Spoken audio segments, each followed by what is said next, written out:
Hello and welcome back to Math with Sensei Brian. I'm Sensei Brian L. McWashington, your math sensei, your math coach, your math partner. You know the drill. Once again, I'd like to say thank you for all those who have watched my videos. Even bigger thank you for those that have liked, hit the like button, and subscribed and shared so we can see what this thing is called math, or particularly algebra, that we're doing, because once again it's going to be here. So today's topic is on percentages, something that you use all the time, and I'm going to show you how we use it. Okay, so watch this symbol here is a fraction with two small circles. Zero over, just not really zeros because they're smaller than that, but it equals per 100 parts. So if I had a cake pan, and this is a box cake, right? Don't quote me on this, but let's say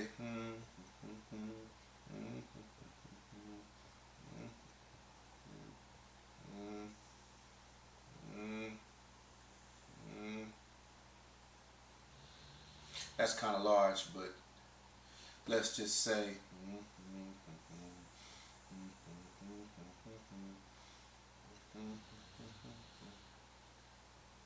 let's call this 100. Okay, so if I say 15% of this cake has been eaten or used or whatever you want to call it, you would do this.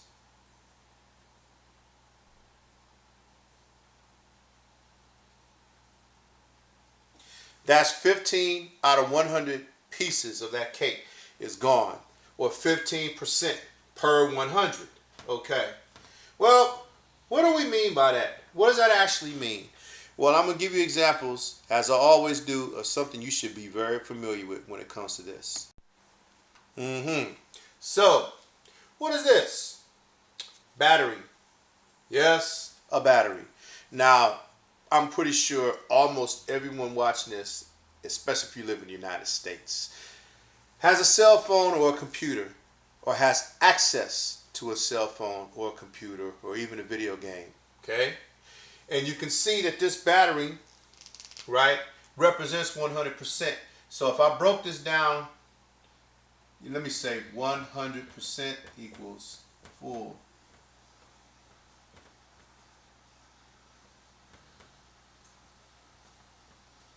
Right? 50% equals half. Full or empty, you choose which side you use. More optimistic people say half full, more pessimistic say half empty. And then 0 equals empty. Of course, you can put numbers in between there, but it really doesn't matter, right? Those are just the main ones, and so I'm going to actually do this. Okay, so here we go. Let's say, well, you've got 1, 2, 3. This is a dotted line. Don't count that. That is actually the halfway line. But I broke this down into 5 equal parts. 1, 2, 3, 4, 5. So you could say, if you break it down into 5, right? 5 equal parts. What times 5 is 100? Let's see. Right, 20. So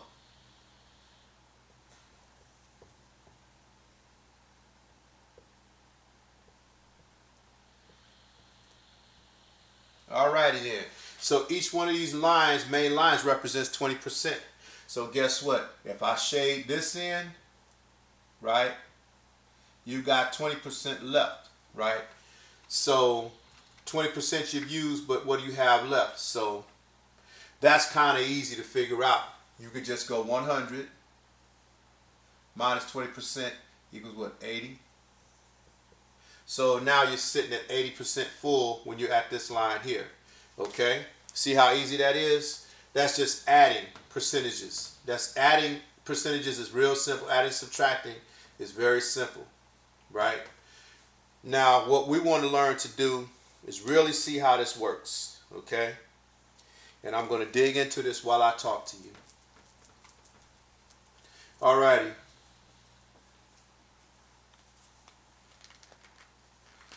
Let's say 15 equals what percent of, let's say, 60, right? So when you see this x, what, or any variable or the word what percent of 60, so you know that you have 100 will always be the percent, right? 15 of 60. Now, remember in our last chapter, we would cross cancel and cross multiply. Well, this time, we're going to cross cancel and divide, right? Well, not cross cancel, excuse me, cross multiply and divide. But first, can we reduce this fraction? I think so. So let's try this. X over 100 equal, what's the factor here? 15.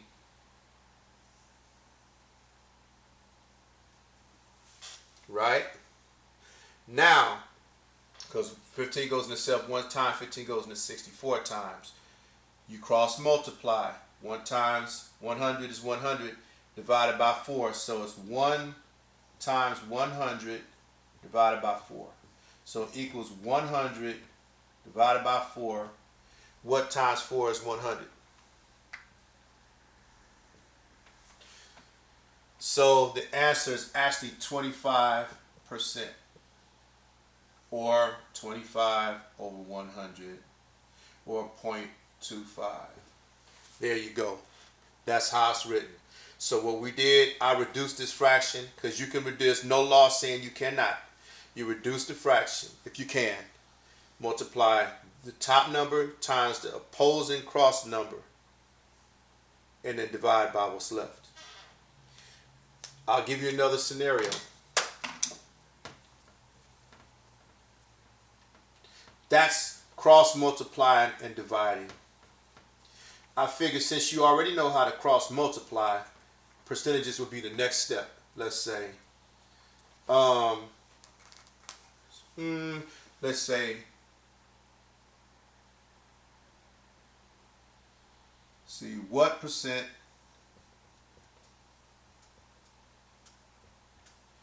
of, let's say 30 is, that's is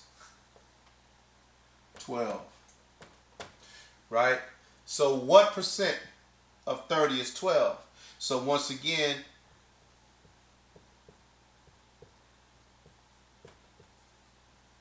what percent? You don't know what percent. What part of 100? We don't know what part of 100. Of 30 is 12. Can I reduce this? Sure I can. What's the number that goes into 12 and 30? Well, we obviously know 2 does.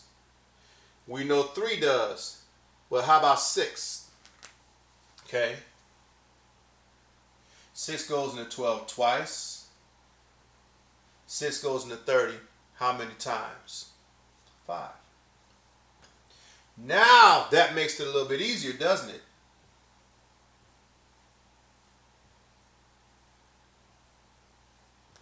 My friends, watch this. 200 divided by 5. 2 times 100 divided by 5 is what? Oh, let's see. 5 goes into 24 times out of 0. That's the power of 0. The power of 0. 5 goes into 24 times. We know that. But then you add another 0. 40. So your answer is 40%. Or 40 over 100. Make sense?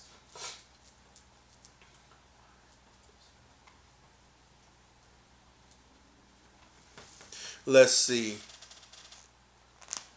Let's say, let's go, let's do a number that's not even.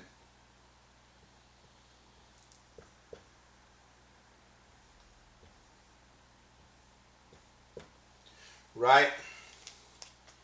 So you say 27 is what, in other words, you got 27 over 100 and you have 30 here, right? So this time you can reduce this way.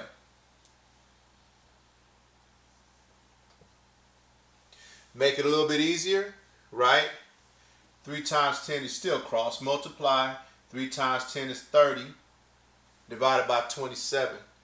That's going to give you a nice little number right there. You can do that, or you can easily still go 30 times 100 if you wanted to do it that way. See, sometimes it pays not to really do this because it's not going to necessarily give you the answer that you want. So let's not cross multiply this time. This is a case where you really shouldn't, right? This is a case where you really shouldn't. Now, I'm going to cheat a little bit because it'll take a while. So you got 3,000 divided by 27, and what do you get?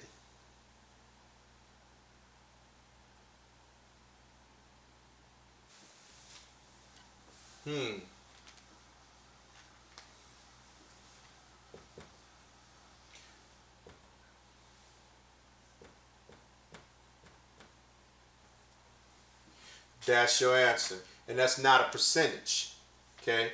Because the percentage is here. So 30 is 27%. What number? 111. 0.1 forever. Okay, so that's 30 is 27% of X. Okay, that's how you see that. So remember, this time you have a percentage, right? So you know what goes over that. The last time we did not have a percentage, there was an X over 100. The X is usually going to be here or here. Sometimes it'll be here, but usually the X will be up here because you don't know what percentage it is, or down here because you don't know what that number is. So that's usually what you see.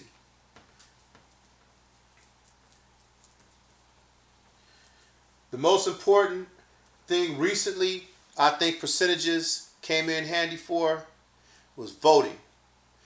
This is December of 2020. Okay? So we just had a monstrous presidential election. Look it up in your history books. Look it up online, because this video, you might be watching it for the first time in 2030. Who knows, right? But you'll see who was in office and who lost. But the key is, if you take, let's say, 350 million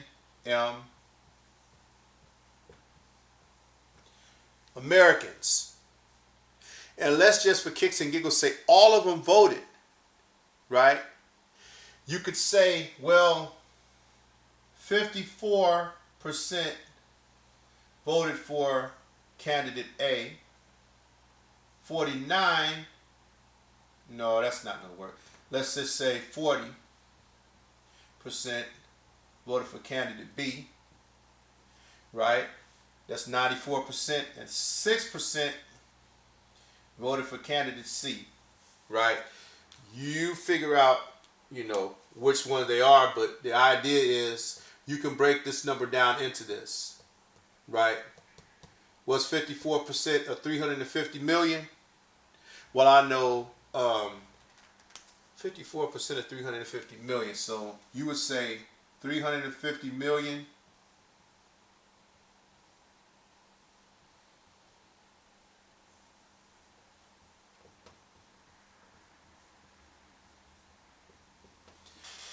that will give you an exact answer. I don't think my calculator could add up to that, right? But we could probably reduce this fraction if we wanted to, right? Let's do that. Let's see, 2 goes into 54 how many times? 27, right? Let's go 27 over 50 equals X over 350. So I'm going to do the math real quick. So you go 27 times 350 million. Lord, I don't know if my calculator can do this. See, 27 times 350. Ooh, that's 9,450,000,000, right? So that leaves you 9,450,000,000, right? Divided by 50, right? So you divide that by 50. Oops.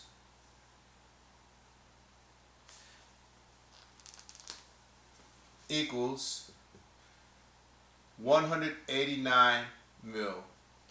Okay? So that means if 54% of the population voted for candidate A, it's 189 million people. It's quite a bit of people, folks. Quite a bit of people. To think if those were record sales, and you got, maybe 30% of every record sold, right? So 30% of every record sold out of 189 million, you do the math. That's a lot. You can still do that, right?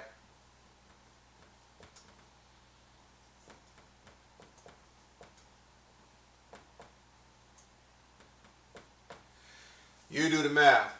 You go 30 over 100, or screw that, 3 over 10 equals X over 189. That'll tell you how many dollars you made. Oh yeah, you use percentage points, is what they call them in the music industry, right? So if I was to solve that number, right, this just for kicks and giggles. So you go 3 times 189 million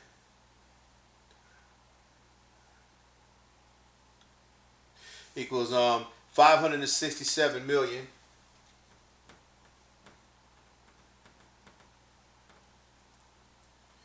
567 million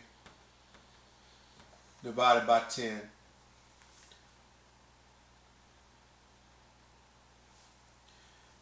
That's still 56 million. $56.7 million that you make. It's a lot of money. It's a lot of money. It's a lot of money. Okay? When you say percentages, I am an athlete. And guess what? I have a sports agent that say maximum makes 20%. Let's just say 20. That's a good number. Of all my gross. Well, you ain't going to want to give them gross. You want to give them net.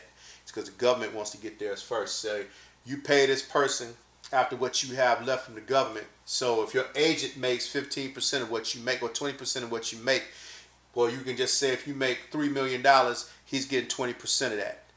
You got to pay your attorney so much of a percentage of that what's left. So the IRS is going to get theirs first, and you pay what's left to those you owe. Okay? Percentages are a big deal. That's why athletes come with these multi-million-dollar deals. May not get as much as you think they do.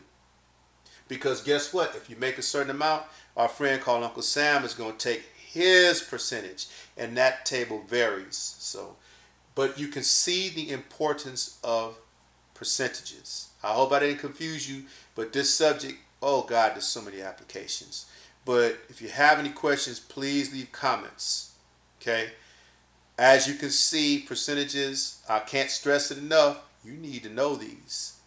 If I need to do another video on them, comment and tell me that I need to do another video. If I went too fast, comment and tell me I went too fast, and I promise you I'll do a codicil or another piece to this video, and we'll slow it down. Okay?